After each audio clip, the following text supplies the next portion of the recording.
have a look.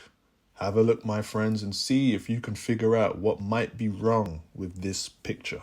If you're thinking split ends, you're right. You're 100% right. Well done, well done. Every person's hair, regardless of hair type, is susceptible to split ends. It's really just a matter of time. And then, what type of split ends you're going to get. For me, it's usually the knot. Sometimes it's the the thinning. That's not a word, thinning. You know what I mean. When the hair gets sparse towards the ends, that's never a good look right there. That's not a good look. You got to trim that. Split ends, they are irreparable. The hair ends are the oldest and most fragile part of your hair. So when they split, they will work their way up the hair shaft and eventually break your hair. If you're like me and you wear your hair in style 90% of the time, they just creep up on you. Now, I've noticed a lot of people, they don't like trimming their hair, for obvious reasons. You're cutting away your growth. I get that. You're scared.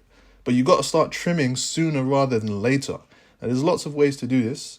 I see a lot of people doing a straight cut of about 1 inch or 2, depending on the damage. This usually results in a nice even cut where the ends look fuller.